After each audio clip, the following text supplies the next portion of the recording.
So here is a project bag. Okay, how did I make it?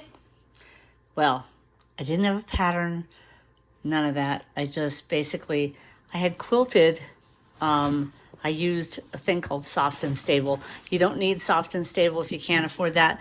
You can go to Joann's and find some thin foam that's, or you can use batting if you just have that laying around. You can use batting. That's not a problem.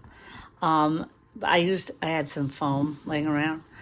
And so what I did was I made a quilt sandwich. And I made a pretty big, this is about 14 by 12, maybe 14 by 10. And I basically just quilted it up. I have a cutie frame, whatever. You don't need a cutie frame. You can quilt it up. You're practicing free motion quilting. Practice your free motion quilting on whatever you have, whatever you do. Practice it. You get a piece about this size or whatever size you have. You buy zippers by the yard. Okay, there's videos on how to deal with that. And you make zipper strips, a strip on one end, a strip on the other side. Okay, and they're even. Okay, now then you get the vinyl. You buy vinyl over at Joann's. It's about 5 millimeters, I think, 3 millimeters or 5, whatever, you'll figure it out. But you get that. And when you make this, what it is a piece double the size. Okay, double this width. Okay, you fold it, and the open ends, you can fold them under, sew them under, and then you slip the vinyl in there and stitch it down.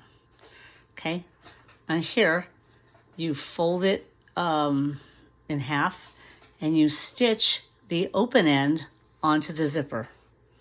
So you've got the folded end here. So this is the top, zipper, the strip. You've put your vinyl in there, okay? And you stitch that. That's the front.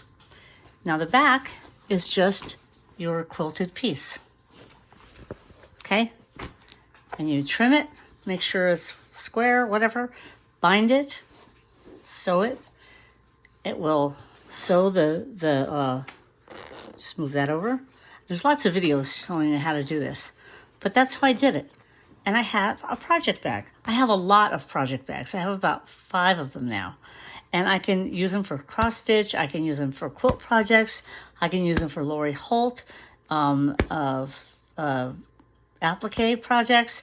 I can use them for anything. But if I just want to practice my free motion quilting, this is a great thing to do with that quilt sandwich. Instead of throwing it away, saying it's junk, it's not junk. It doesn't have to be perfect. It can be a mess. It's quilted. Doesn't matter. And you've got an heirloom. What I did, and once you get to the point where you can free motion quilt, I use my favorite dish towels. I had a lot of dish towels, and then I used my favorite dish towel, and I just folded it in half, put a zipper on. Well, I didn't put the zipper on yet. I quilted it first. I practiced this. See, this isn't perfect. I mean, it's just a nice thing. This has regular batting in it. Or actually, no, this doesn't even have batting. This just has, I just put this dish towel with fabric. See? I had some extra fabric and I wanted to practice. It's not that pretty, but it is functional, and I got to practice my free motion quilting. And now I have a bag I can use for travel, whatever. So, it's really helpful. I hope this helps you in your quilting journey. Good luck with your free motion quilting. Thanks for stopping by The Closet Quilter.